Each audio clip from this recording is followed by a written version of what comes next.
Welcome to HyperX's podcast, Unmuted, a series where we deep dive into topics affecting the gaming community in a way that is unfiltered and unmuted. I'm here with some of my friends, fellow content creators within the space. They'd like to introduce themselves. Hello, I'm Uminokaiju, Umi for short. I've been streaming for 8.5 years, and I play games like Apex Legends and League of Legends, sometimes variety. And I'm really excited to hear y'all's experience in mental health in this space, because I feel like we don't really get to, unfiltered, talk about it. So I'm excited. Likewise. I'm Tuonto. I am a streamer / YouTuber, and I have been streaming for, making content in general for about 3 years. And so, I'm also really excited to dive deeper into the mental health topic that, us content creators go through and, how it affects us and that relationship with, the audience as well. And my name is Antony. I go by Antony Chenn online, and I have been creating content for just about 2 years now. So pretty new compared to you guys. But as you guys said, shall we get this show on the road? And of course, my name is Jason Docton. I'll be hosting today. I founded a nonprofit called Rise Above the Disorder about 10 years ago that provides free mental health care to people all over the globe. That's amazing. Thank you. Wow. Appreciate that. Today's discussion on Unmuted is about mental health through the lens of content creators.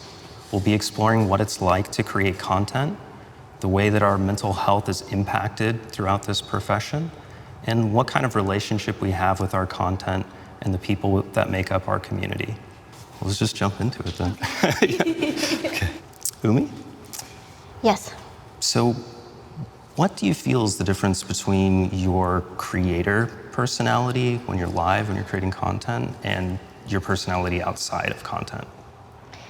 So this is really interesting because I personally believed that my entire streaming career, I am me, I'm the same online and offline. But I think throughout the years, I started to separate Uminokaiju and Holly, because it was the only way for me to kind of deal with the hardships of streaming, whether that be the way that I was judged online or the way that viewers would talk to me, and or even the business aspect of it. If I didn't succeed or if I wasn't good enough for this opportunity, I would separate it so that Holly wasn't hurt. And then I think over time, I had wondered if I'm really me. And then it started getting really confusing. And then I think with my support system, I came to the conclusion that I am me and I am one person. Holly is Umi and Umi is Holly. But it definitely gets confusing. Do either of you experience that? 100%. Both sides are you. You are them.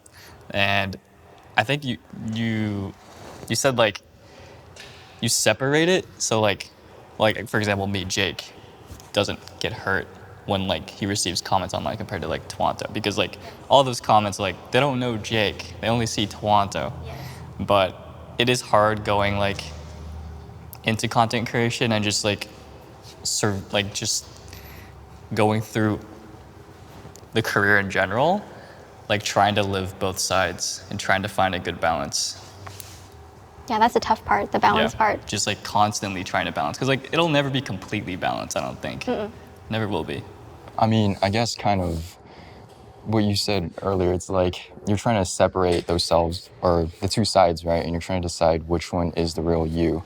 But I think one way to think about it would also be both are you, right? But who you show yourself to be as to other people online is perhaps, the traits that you would like to share with them. And so you might play up those traits. So for example, on stream, I might be, more energetic, more enthusiastic, but there's no way you can sustain that. There's no way that level of energy that you bring out to stream and to entertain people is who you're gonna be all the time, right?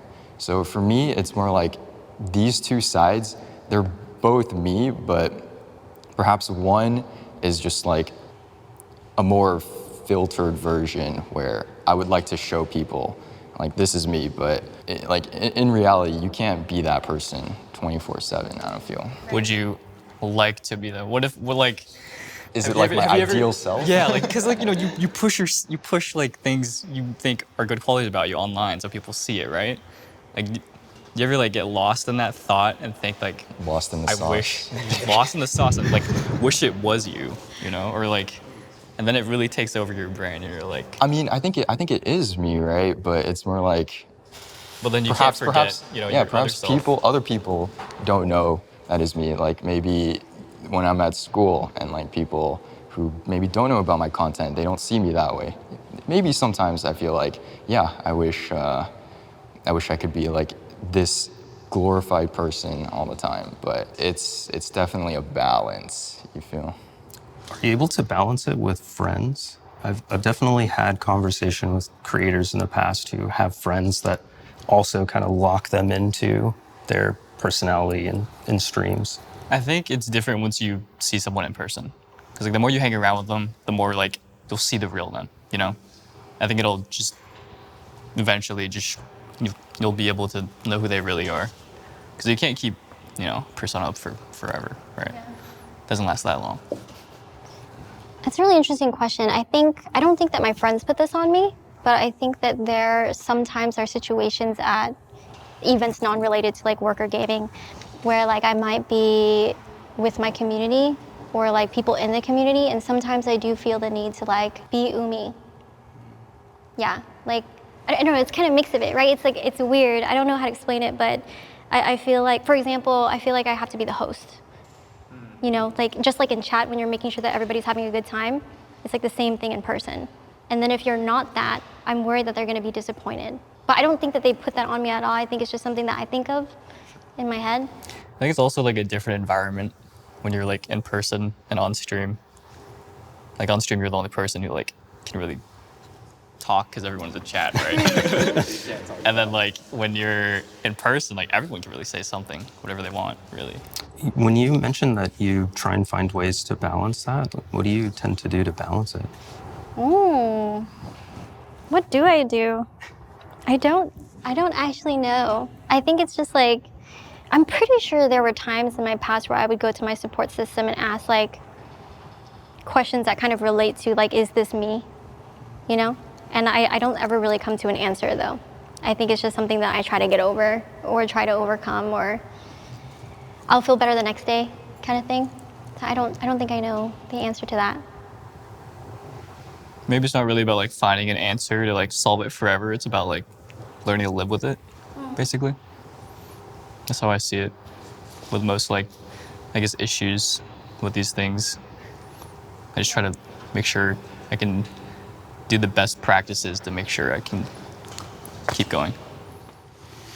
So this question's an interesting one. How do you feel about superfans and that interaction? What is that like to have a superfan?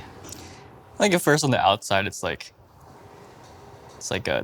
I guess flattering in a sense, because like, oh, you support me, I appreciate it so much. But there is like a line to draw where it's like, I appreciate your support, but like I do have boundaries for my own life that I can't like offer you for like the entertainment you see currently, right? Yeah. Yeah, I think it's just important to know that line. I mean, how do you know that line? That's a tough one. It is very hard. I think it's just when it starts to feel uncomfortable, right? When you notice that you don't like this. I think what you said first, it starts off as flattery. Like you're excited that they're supporting you, you're happy that they're there, and then, it becomes like you're so appreciative that they actually watched every single video, but then when it turns into something where they start feeling, or they start kind of portraying a control over your life, where it became, I can't think of an example, but I definitely have had a situation where all of a sudden like the advice that they give starts to become really like as if like it's my mom. Yeah, like personal. Yeah. Yeah. It gets like really weird, and then where do you draw the line from there? Like it gets difficult. Yeah, it's also like you could imagine it's coming from a good place, right? But it's like you're someone online I don't know and don't know I can trust, right? Yeah, like I feel like people have to understand, you know, you can't be friends with everybody that you meet, and these relationships that, you know, one person or a viewer might have to a streamer isn't something that can be like reciprocated. In like a life, like IRL situation. Yeah, like like streamer to viewer relationships and each like the other way around as well. I feel like if people very much separate those two. They think of them as like two different things, when in reality, you're still building like a connection to someone, right? But you don't view them as a person, so how could they ever reciprocate those like feelings for you or like that relationship? Yeah, I mean, I see that happen a lot where we know a little bit about someone, but we're able to imagine and even like fantasize the rest of that person Yeah. and then just run wild with it. And Yeah, it's like you start like just filling in the blanks, and then you get carried away, and then all of a sudden you have this like image of someone you don't really know. yeah, it's not unlike what I see happen in romantic relationships, where someone like really inflates someone else to the point where they've just created this whole relationship that isn't reciprocated. There's no need I've never for that. thought of it like that before. That is an interesting comparison. And then like when they do something that's like not something like they imagine they do, their whole just ideal just crumbles. And then they're so disappointed in you. yeah, and they have something like that, and it can be a very destructive way to like go about Yeah. creating something like that. I feel like I see those comments. This is not you. I've seen that before. Look at me, this isn't you. You don't wear stuff like this. You don't talk like that. Yeah, Talk like and that. it's like how. Why are you saying this? Exactly. It's like You don't know me. you don't know me. Yeah. But I imagine that's pretty exhausting to deal with. I don't know if that happens a lot. To manage, it is exhausting because like when you say things online, you also have to think about, I guess, does this fit me online? I think the other struggle too is that whenever when you experience it and how you react to it, it's not only to that person but everybody else watching. Yeah, So there's you a lot have of to think. responsibility in that aspect. Yeah. So you really have to think about how you want to respond and how you think that everybody else is going to react to that. And if you're being too harsh or if you're not putting your foot down enough because then everybody else watching might get the wrong idea. Mm-hmm. So yeah, it gets difficult. I think for things like that, it's a lot about like trial and error, just like seeing what you can and can't do and how everyone perceives it. It's like there's no final answer. You can't just be like, this is it, this will work, it's gonna work forever, and I will be fine, and I won't have to ever think about it. Like it doesn't work like that. I wish it did, but it doesn't. Yeah, I can imagine chat probably loves testing boundaries too pretty frequently. yeah. So that's a thing that happens. Yeah. What does that tend to look like when you have to push back on a boundary that someone is trying to cross? Like, how do you let mods handle a situation like that, or when do you decide you need to respond to somebody? Maybe this isn't the case for everyone, but for me, it's like I know me best. I mean, and like my mods, maybe they may be closer, but like I think in most cases you may meet a potential like, or I guess a mod online that is really like, you know, a good person in your community and you like appreciate and they want to help you out. But like they don't really know you though, unless you've met them online or like in real life. So for me, I think I'm the one who has to say something, not anyone else for me. I have to make sure I'm like the one saying it clearly. I think for me now, I worry about giving like other people the responsibility to speak up for me, because that might be a lot of pressure or that might be too much responsibility. So now I think like if there's something that I definitely don't like, I will try to speak out for myself. But also at the same time, I know my community. So if there's ever something that's said that we all collectively know is Monka-S, then I don't have to say anything at all, because we all know. We don't have to say anything. But I think I definitely had made the mistake in the past before to like let others speak for me in terms of like what I allow and what I don't allow, and then it kind of trickled into like a controlling kind of, and then it just gets like, I think it's just one of those things where it's like if you don't speak up for yourself, it could definitely get messy if you're, everybody is different. Everybody has different experiences and everybody has different boundaries. So if you're depending on other people to make those boundaries for you, it gets hard. Yeah, I think defining those boundaries and making it clear to people who may cross them or even like toe the line is something very important to set the tone, for your own community and your stream. Because after all, this is the space that you've created to be comfortable with your community in, right? And if someone is crossing the line or is even like on the edge of it, you should make it clear. But at the same time, I do understand where like a lot of people come from, where they are uneasy or even in some cases unable to do that, right? Because you don't want to, turn people away at the same time. You don't want to, Ruin the vibe. ruin the atmosphere that you've created. But I don't know. I think as with everything else in life, finding that balance is very important, and just finding like what you're comfortable with. Yeah, I notice a lot with newer content creators as they're ramping up their community, they're a lot more susceptible to letting people cross their boundaries.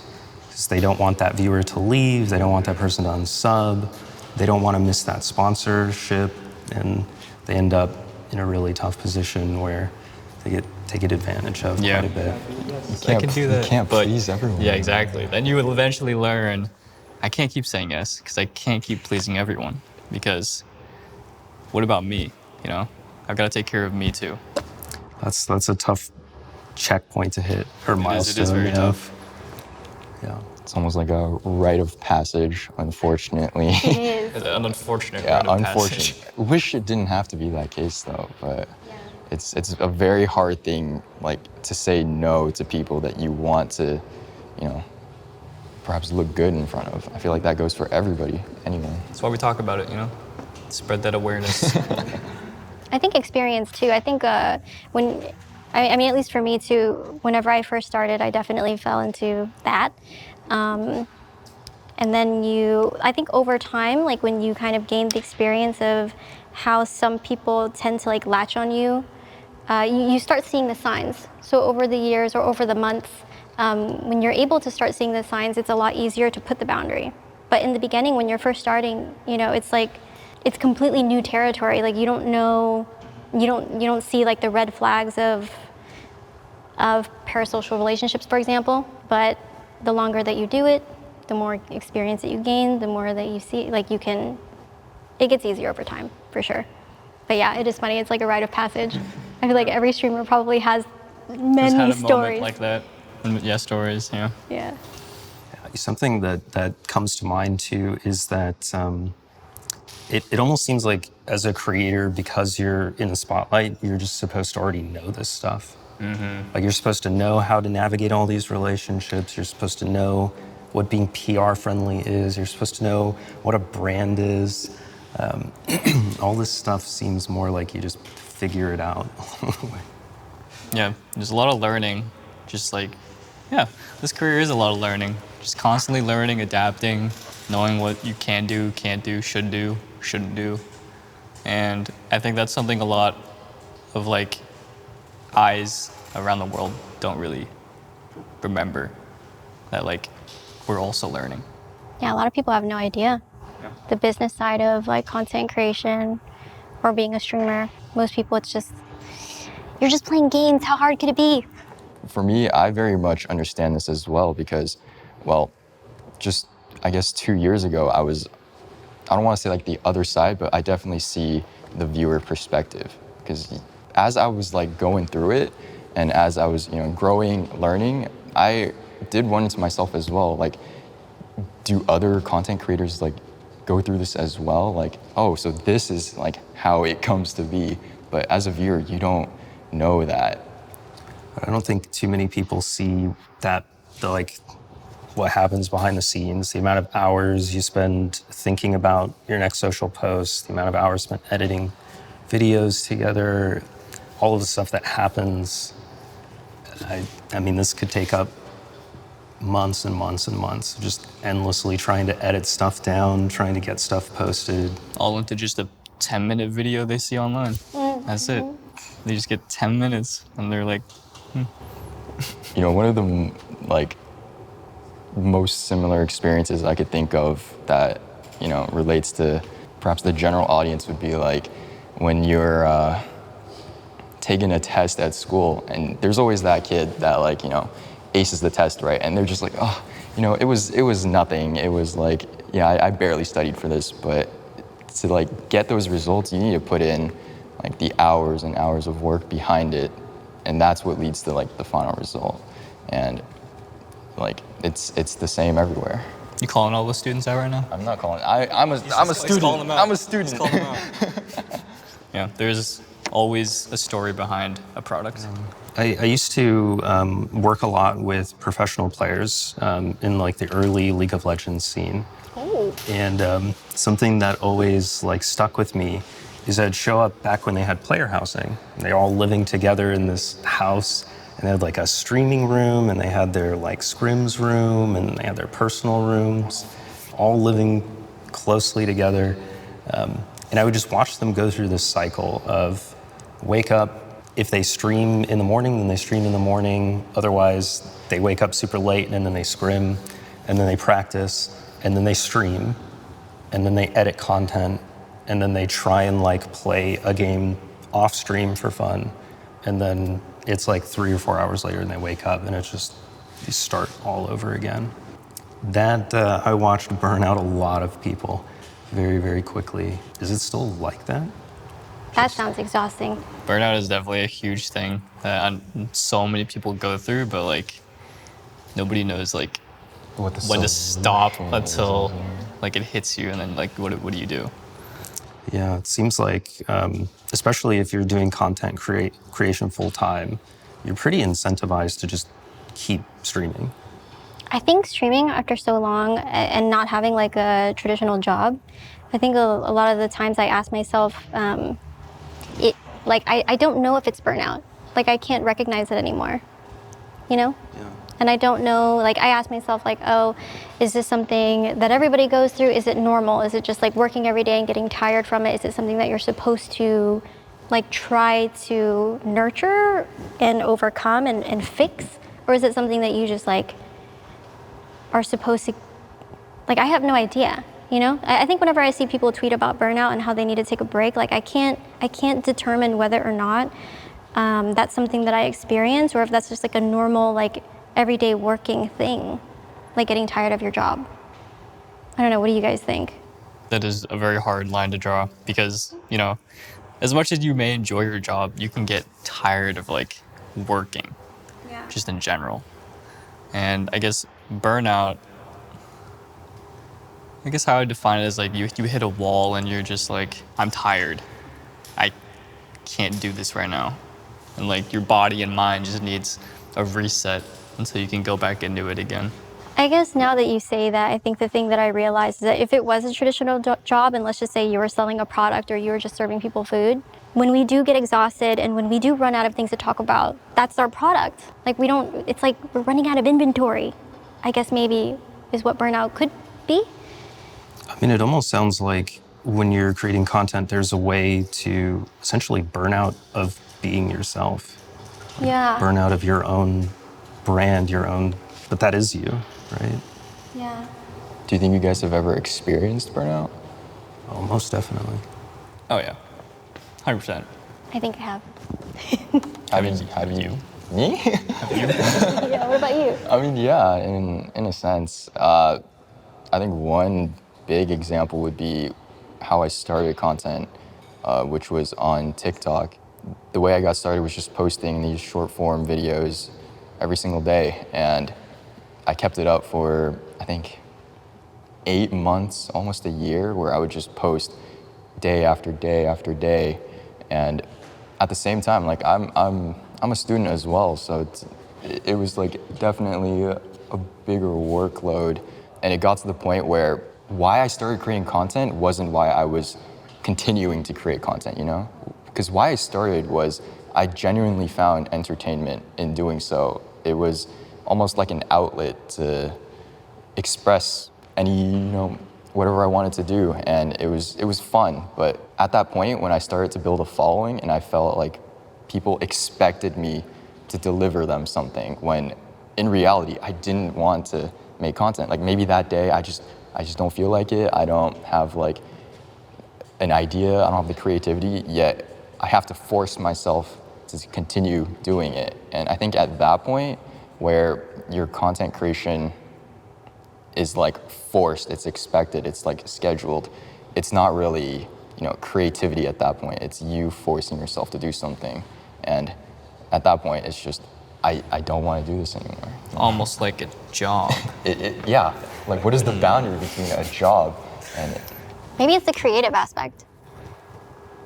Like there are certain jobs and careers where you don't have to be creative because you're doing a job, what someone else is telling you to do. You're hitting deadlines that other people, whatever job. Or I think before streaming, I was a server. So I'm not really using much creativity in that job. I'm just doing what I need to do, getting people their food. But I think maybe it's the creative aspect that creates the burnout. I think this definitely plays a part because like you can only think of so many things, and then once you're out, you're like, what do I do now?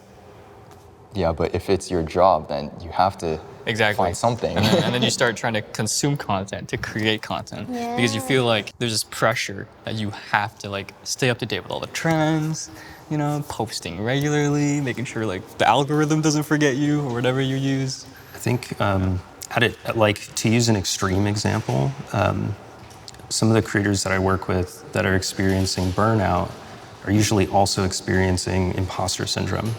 They don't believe they're as successful as they are.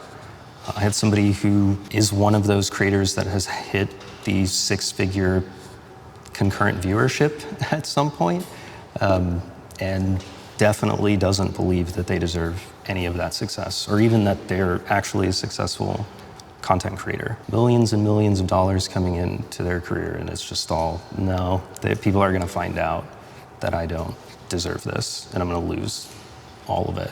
And they wake up some days terrified of, I have to go live, otherwise I'll lose all my subs.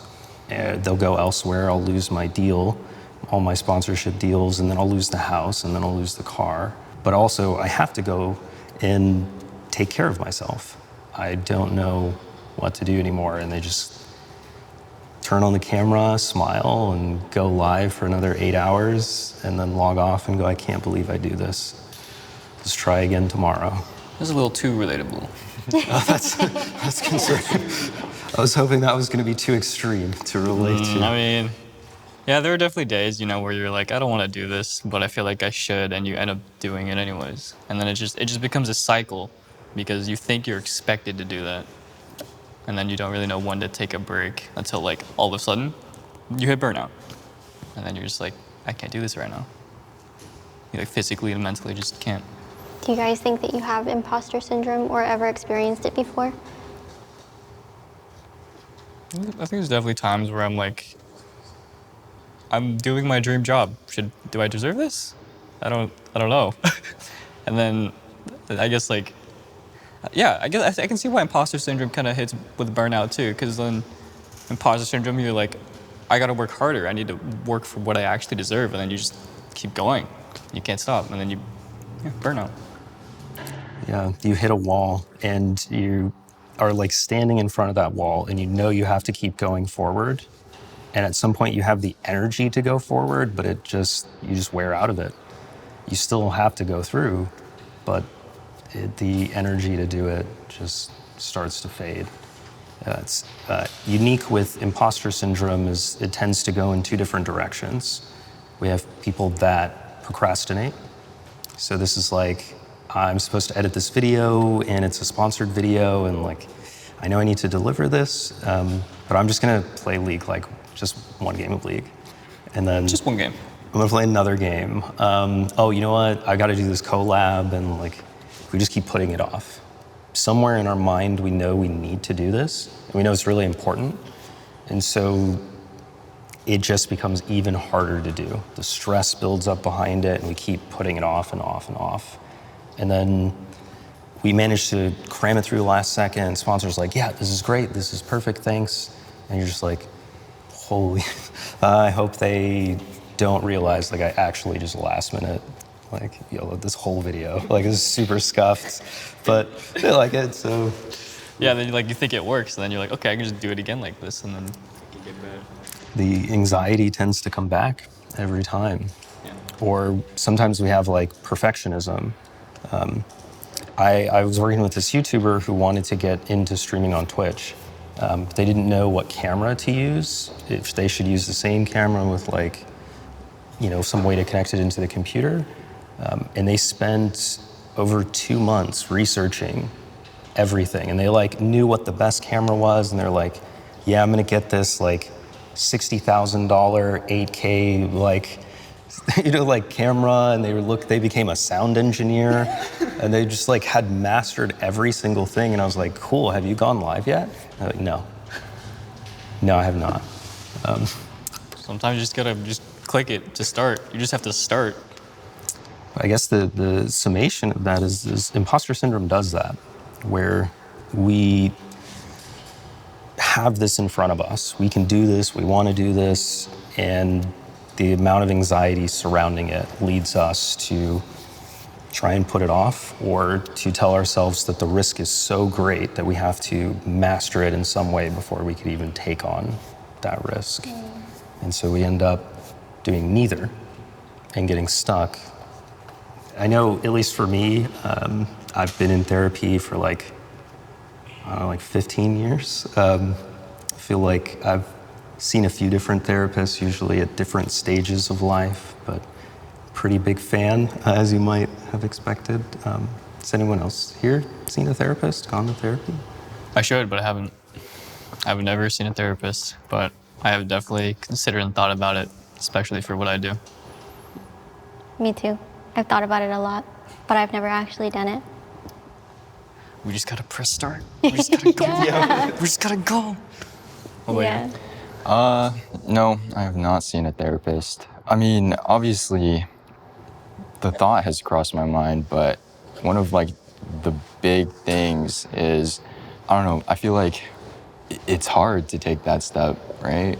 It's very, very hard to just commit, even if sometimes you just have to, because of like, you know, what other people think, what people like important in your life might think as well, and like their thoughts, even if they shouldn't, they do very much play an important and large role in your decision making. So it's it's not all that like easy to just move forward with it sometimes.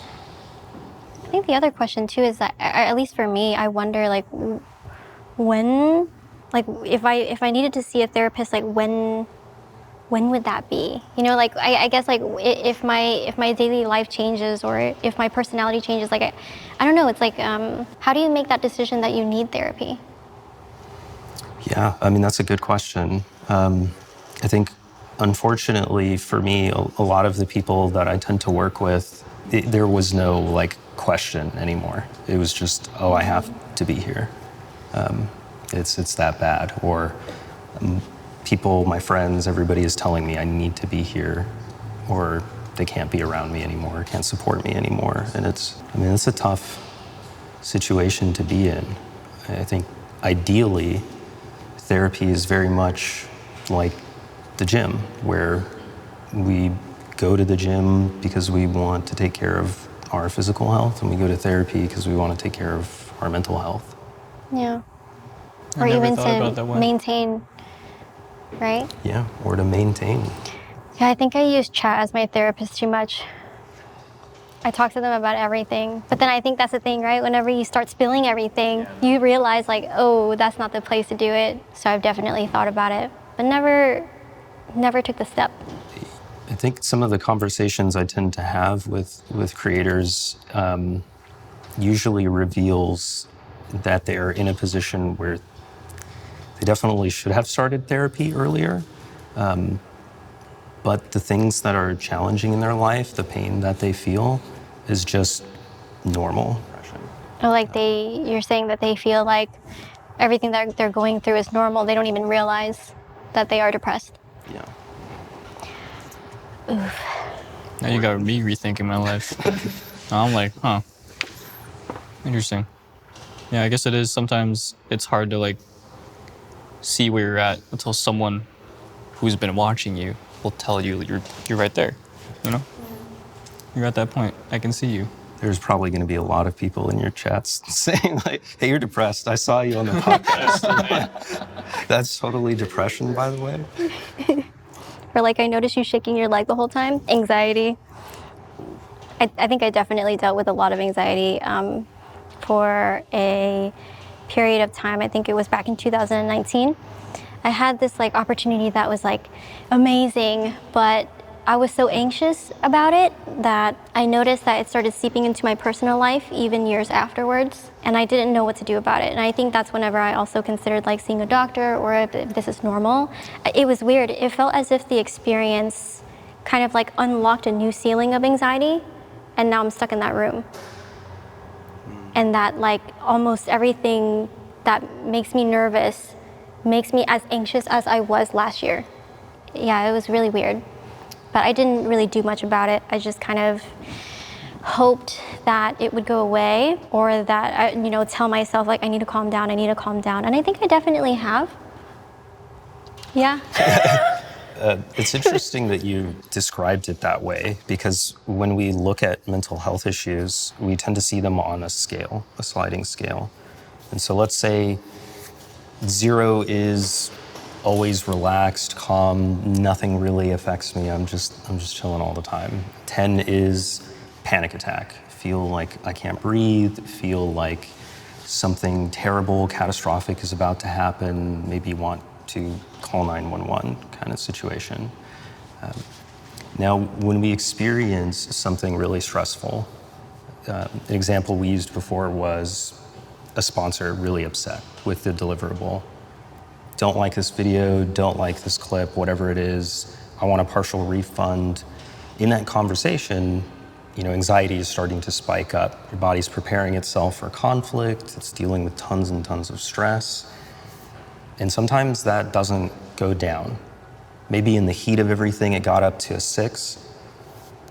Maybe an hour or two goes by and it drops down to a 4, but it still stays there, it still sits with you.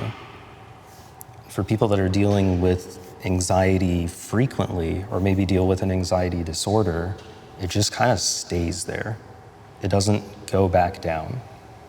And the more things that we experience, sometimes they have a chance to just bring it up one more notch. And so like my permanent level is a 4. It never goes to 0. I'm never just completely relaxed. It's always, but what if this happens? Yeah. Did you think about that? I'm thinking about it. I think about it all the time. That is actually not necessarily where you could, or where you need to be. You actually can bring that down. Thought I had to live with that. I feel like I'm at a constant 6, 7. Okay. Yeah. That's pretty high. Please feel free to not answer if this is uncomfortable. Yeah. Have you ever had a panic attack? I know for sure that I used to have panic attacks when I was a kid. Interesting triggers that I had: loud noises and fans. When I would stare at fans, I'd freak out. But I didn't know what it was until I read it in a magazine later on. I was like, I go through that. That's what that is? But I don't know why I experienced that as a child. Not sure what the trigger was there. And then in my adult life and in my streaming career, I think I have had some panic attacks before. Like I get so nervous about something that I can't think straight and I start crying. I just, it's definitely not the same type of panic attacks I had when I was a child. That's why I wasn't sure if it was a panic attack. But yeah, I've had a sort of a panic attack for certain things, but I also feel like I've gotten a lot better with it. I think that's the thing. Like, I had wondered what if I was just freaking out about that because I had never done that before. It was my first time, and I was worried about if viewers were gonna make fun of me, if people were gonna hate me, or if they were gonna love me, and if they love me, will I ever get this opportunity again? And it's just all of that. And then I thought that maybe to help it and to help, me going through that, I had to be more confident in myself, like find other things so that I don't feel that way again. That was very well explained. I appreciate you sharing in detail about that. It's very helpful. I think there's a lot when it comes to anxiety. As someone who used to have panic attacks on a regular basis. You did. Yep, many panic attacks. It's actually how I ended up starting the nonprofit I work at, RAD, is I was in medical school. I worked 12 hours on an ambulance and went to school 9 hours, slept in between. Wow. Had a panic attack, just pushing myself too hard. And I had just enough medical knowledge to think, okay, my heart is racing, I can't breathe, this is not good, something is wrong. But not enough knowledge to know, okay, that can be anxiety. Panic attacks can look like that. And every day was a new panic attack until I couldn't go to school anymore, couldn't work anymore, decided to play WoW, World of Warcraft, nonstop every single day, until I thought I would just end it all and not deal with that anymore. But part of me was committed to helping people and made the decision that before I went through with that, I would try and help maybe just one person not end up like I did. And if I could do that, it would be okay. And here I am like 10 years later, just never ran out of people to help. So you just keep doing that. Yeah, I think panic attacks, panic attacks can cripple us like that. And the thought process in my head at the time was always, this will probably just go away. Or maybe I need to do something different to address this, not that this could be a medical concern that I should talk with somebody about. I think I was afraid to talk to anybody about it more than anything. I feel like what we said about it'll just go away is probably a really common thing. People just think. They just think, oh, it'll go away. I'll sleep it off. But it just builds up. It never really does go away until you actually do something about it. It's not designed to, If we think about just the very basics of being a human, imagine back early stages of being this human animal. If you saw something scary, a lion or a tiger, that anxiety kicks in so that you can survive. You can run away, you could fight it. And then it saves that memory of anytime I go in this area, I know there's this lion or tiger, and I know to avoid it or to be prepared to face it. That analogy was crazy. You just blew my mind. No, you looked like it triggered something. I was just like, wow, that is a great way to put it. How that anxiety will just build up like that. It doesn't go away on its own like that because it doesn't think that it should. It's supposed to protect you. The way our body works is when we experience stress, it just keeps building up and building up. And if we stay in that high stress environment long enough, it tells the brain, hey, this is not good. We don't feel good here. Something is wrong with this. And then that starts to stay. That can look like anxiety, it can look like depression. It can look like all kinds of things as we try and figure out what it is we're feeling, why we're uncomfortable. We just know that we are. Yeah, I really like using this example and encourage all of you to try it, but to imagine ourselves as a cup and stress as water. And every time we experience stress, it starts to fill up the cup. Trauma sometimes sits in the cup and it doesn't really leave the cup on its own, it just stays. And so as more water pours into the cup, it gets to higher and higher levels until it doesn't really need a big event to happen, something really traumatic to happen. It can take just a drop for it to overflow. That tends to happen within this space quite a bit, unfortunately. I think that's very valuable information because I think sometimes, especially in our career, in life, and now or in the future, I'm pretty sure we're gonna get to a point where something's gonna stress us out so much, but we deem it as like small, as in like, you know, like, oh, it's not a big deal or it's so small, it shouldn't be stressing me out this much, but that's a sign that our cup is full. Yeah. And it's not small, it's huge. Yeah, I think it's really important as creators to have a good idea of where we are, how full our cup is. And even if people say, you know, but it's just playing games, or why can't you do this, or why is this even hard? It's, yeah, but my cup is full. So you asking me to stream an extra hour, you asking me to do one more ad, no. It's not because that in particular is too hard, it's because everything else is going on. There's more to it. I'm a really big fan of encouraging boundaries as a creator, but I'm definitely curious as we start to close up this conversation, what kind of advice you have for other creators, aspiring creators, people who want to do this as a career. My advice is to have a strong support system, and if able to receive therapy if you think that you need it, especially after this conversation. If you think your cup is full, go empty it. It's dangerous if you don't, clearly.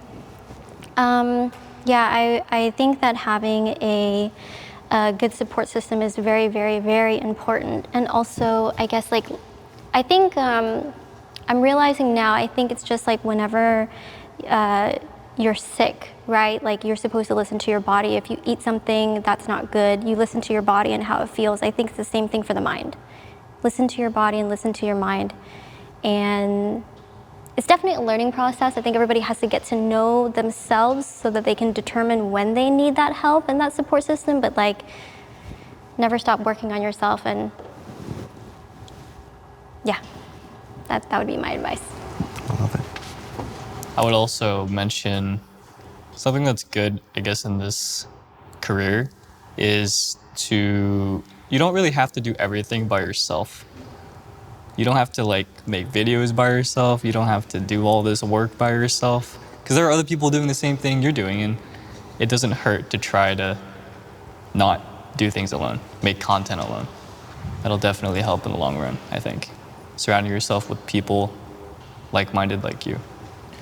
I think for me, having an outlet is something that is pretty big in terms of like stress as well as managing all these expectations, because how content creation started was as an outlet, but as it's like grown more and more into, I guess, a full responsibility and career, being able to find something else that I find enjoyment in and maybe take my mind off of things is very big for me. Because one thing that you might find within this industry or within this like career path is it's very, very hard to, turn your mind off of thinking about work.